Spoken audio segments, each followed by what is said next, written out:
That. That was great. Thanks so much for having me. It was fun. It was bite-sized, but it was meaty.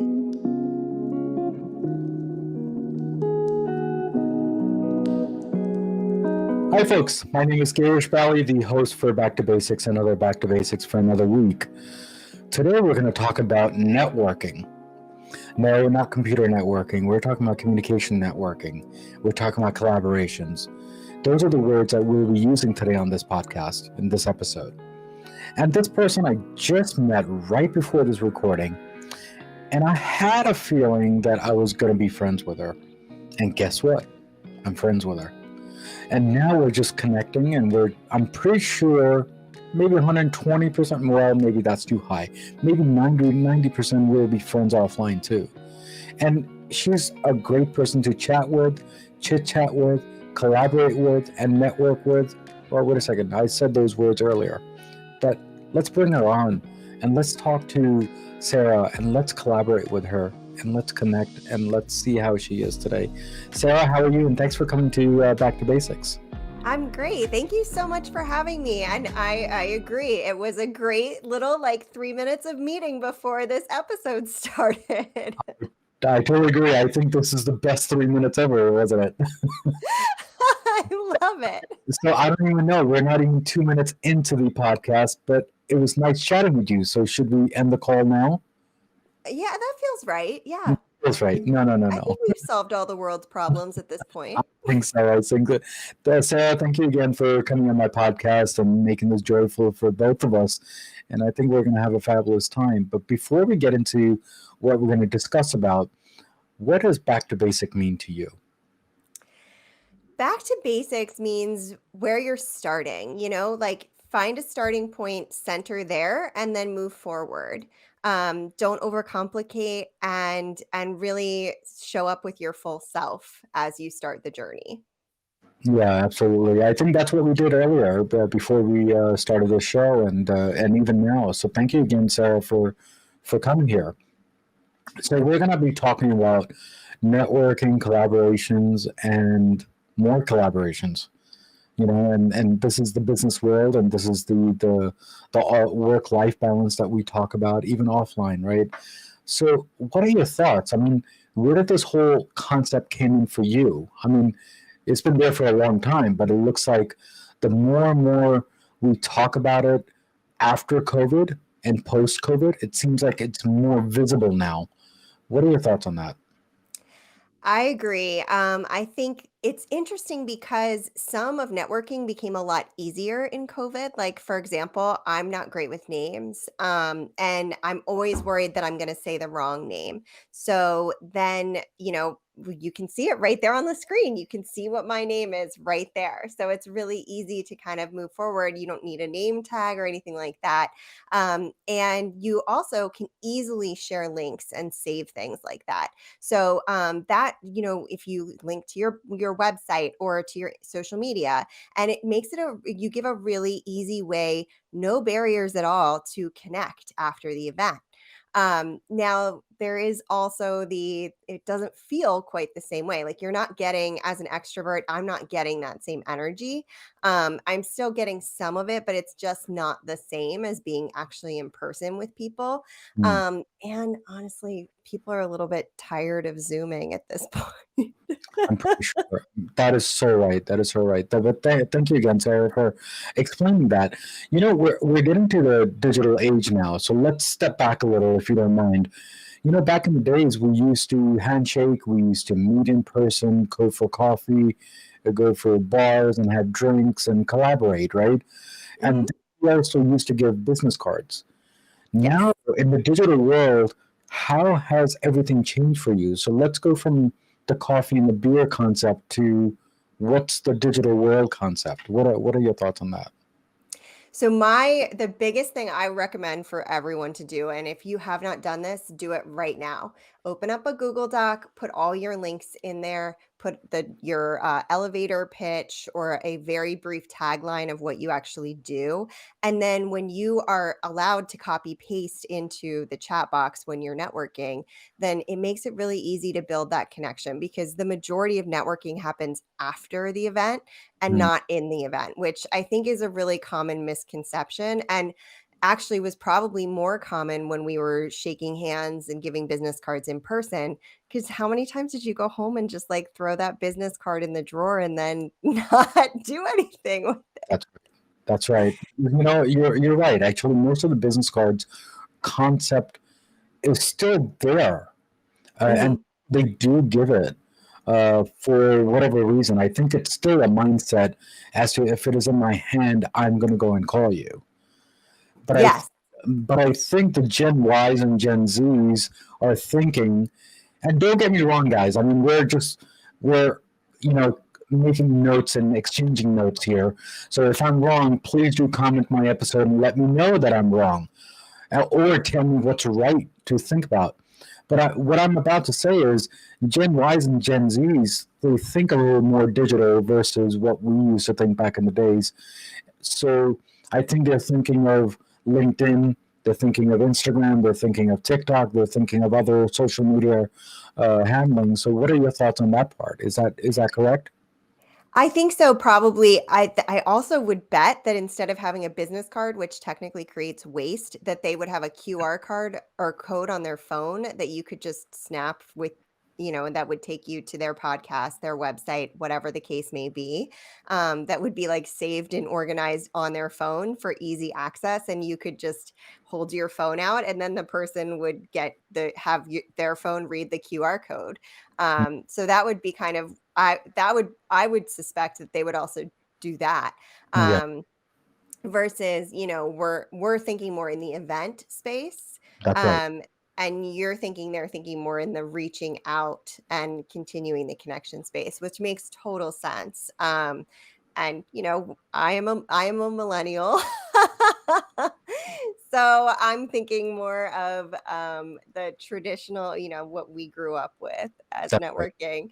Yeah. But it's really important when if you are crafting those networking messages on LinkedIn, on social media, on Facebook, that you're leading with something that catches their attention within the first like 60 characters. Mm. So you want to lead with something that is focused on why they should open this message, and not, hi, I'm connecting because that's all they're going to see in their little preview, and then they're just not going to open it. Yeah. You want to lead with, and this goes across the board for events, anything. You Mm. want to lead with the other person. So I want to ask about Back to Basics. I want to ask about your podcast and how you're doing your podcast, and how you've grown and how you manage your time, which blows my mind because you have so many episodes that you do every week. That's a secret that I won't tell anything. If you heard that Dang if it. I tell you, then I have to kill you. I think that's a concept that I'm still going to say is handle there. Let me give you another idea, which you'll see what I'm going to do here. So, guys, whoever's watching me right now, I put a link up saying Linktree for Back to Basics mode, right? What does that do? I have everything under that platform. I have my LinkedIn, I have my Instagram, I have my TikTok, I have my YouTube, I have my email address. I even have a supporting if someone wants to support me and donate towards a show to help me to get a better content. You know, that's what digital card is. Am I right on that? What are your thoughts on that part? Yes, absolutely. And you can build that out if you don't want to use Linktree or something, which Linktree is super easy and it makes total sense. Like I use Linktree as well. Hmm. But my operations manager, for example, has it on her website because she feels like Linktree steals her clicks and she wants them to go to her website to establish more domain authority for her search engine optimization. Um, Long way of saying, yes, you're absolutely right. That is a digital business card. And you could totally build a QR code for that then when you go to your next networking event, people could click into and get all of your information. Yeah, yeah. Just an FYI, guys. You can put your Google Analytics on the website, and you can put Google Analytics even on Linktree. So your data and your SEO will come in both ways. That's just 2 cents of which I learned last week. So, so, Smart. so that's something to realize, because your search engine will come on your Linktree or your Back to Basics website. So if you type in Back to Basics mode, you'll get my website and my Linktree both right next to each other. So it's something to learn as we go. Thank you again, Sarah. So explain to me, what do you do and what do you not do? I mean, it seems like you do a lot. I mean, I've seen your website. So can we explain what you don't do or do? So, I essentially bring people together. That's the long and the short, and provide the resources that you need to successfully scale your business without wasting your time. Okay. Um, that's the streamlined version of what District Bliss does. But I mean, I'm not a coach. I guess we can start there. That's one thing I do not consider myself. Okay. I just bring together a community and provide the resources and things that business owners really need. Okay. Okay. So then what do you do then? Let's put it that way. So we host networking events. We call them networking socials. So we host them in person and online. The cool thing about online is that you get to meet people that you wouldn't physically be in the same space. So Mhm. if it's, we have a huge LA community, we have a huge DC community. Hmm. They have hired each other so much over the course of the pandemic because they met in all of our networking events and they wouldn't have gotten to meet otherwise. So it's kind of a fun thing to see, like, my worlds collide and then hire each other. Um, and then we host workshops, which, like Wednesday, we have how to turn your website into a lead generating machine. Hmm. So it's just easy. We bring experts in who go do really like deep dive sessions so that you can get up and running and convert immediately. Hmm. So it's not, and they're all pitch free. It's not like you're coming and then getting pitched to. It's not a webinar model, it's a real workshop. Hmm. And then we host other things, other events that help support and provide. We have a course catalog that's a brainery, is what we call it, the District Bliss brainery, and it has everything in it, from how to get your networking messages read by whoever you're sending them to on LinkedIn or social media, to, like, how to use watercolor paint to create something that makes your office a little bit happier. Yeah, yeah, yeah. Thank you again for explaining that.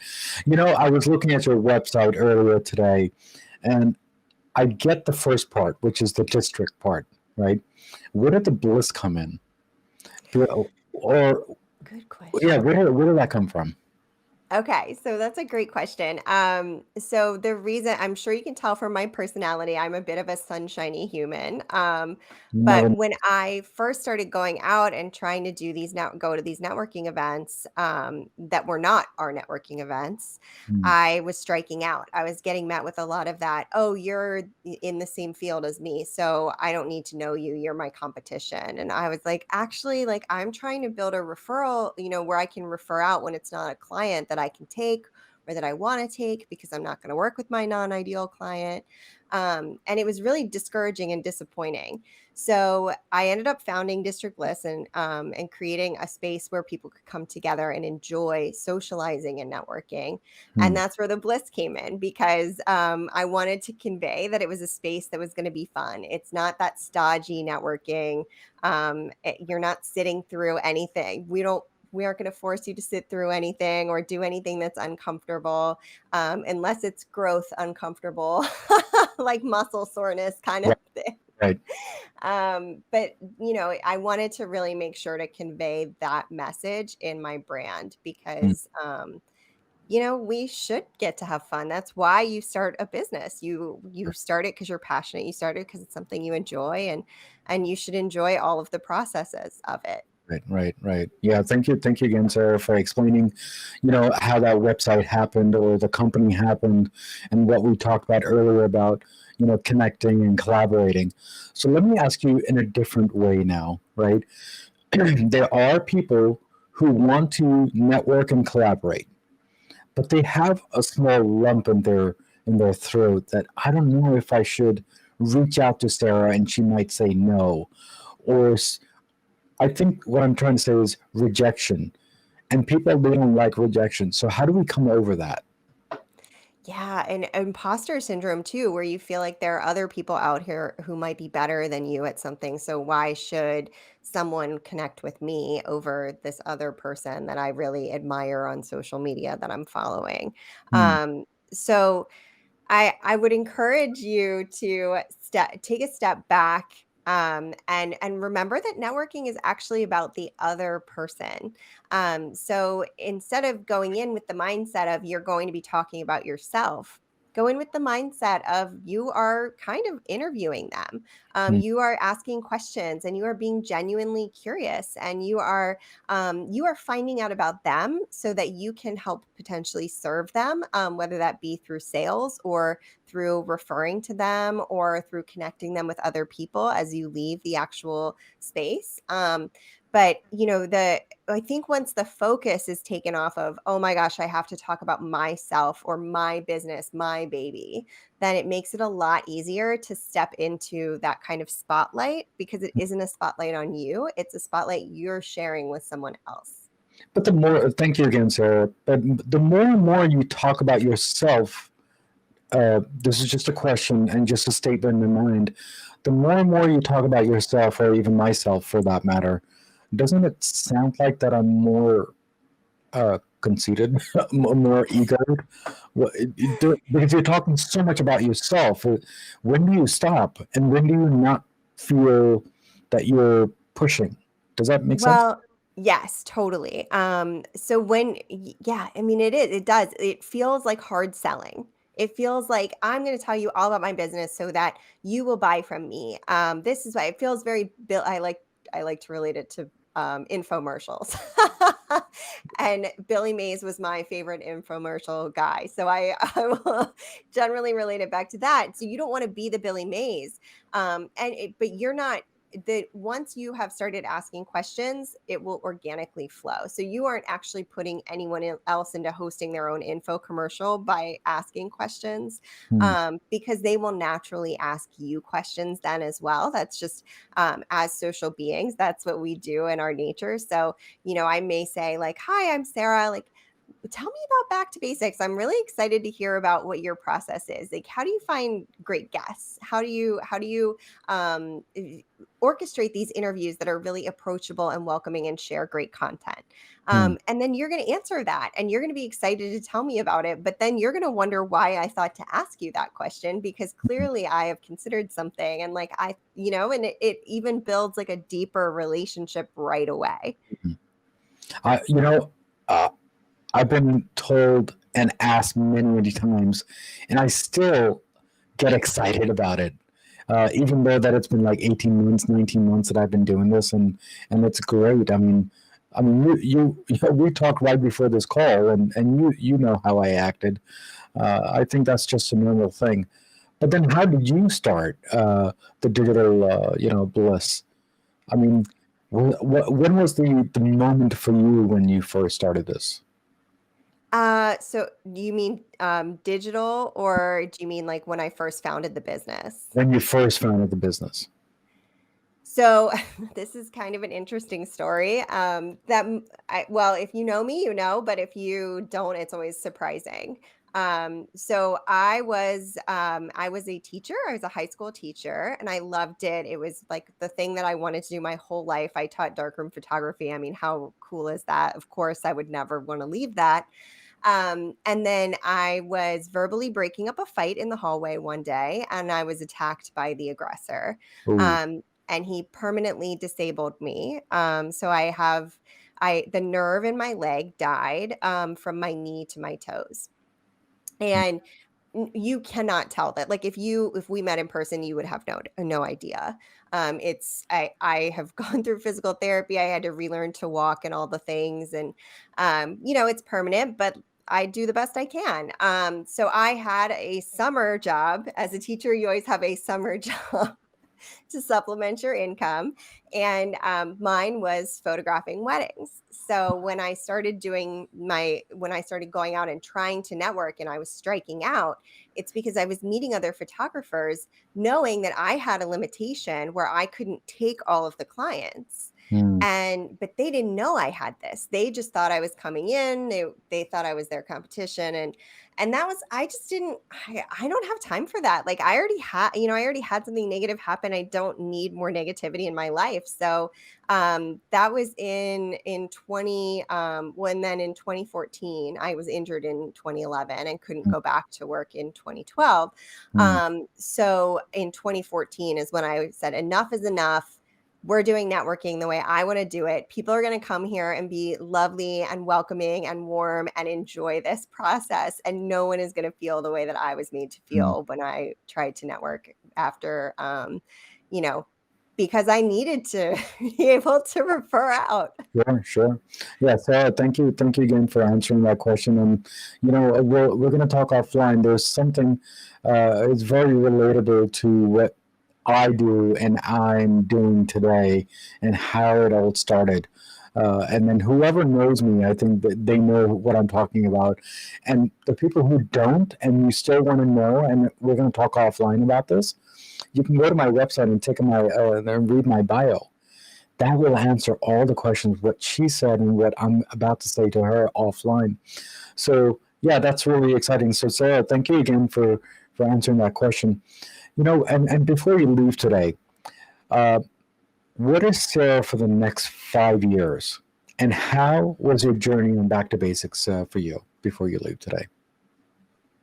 So my journey for the next 5 years is to continue inspiring and foster connections and real connections, where you continue to have meaningful relationships with these people and friendships and, team that comes out of it, or, people that you can hire, referrals.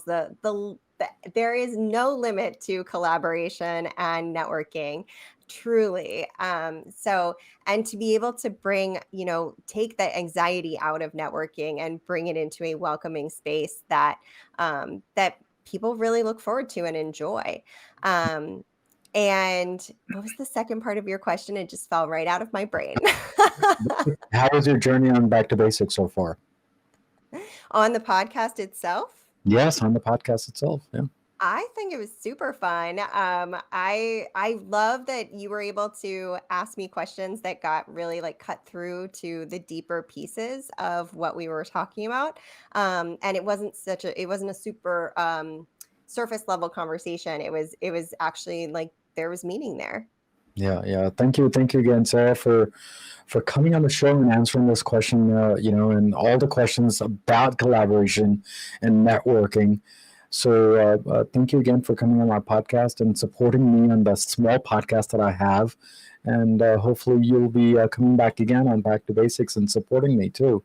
But Sarah, thank you again for coming on the show. Thank you so much for having me. This was a treat. Thank you again, Sarah.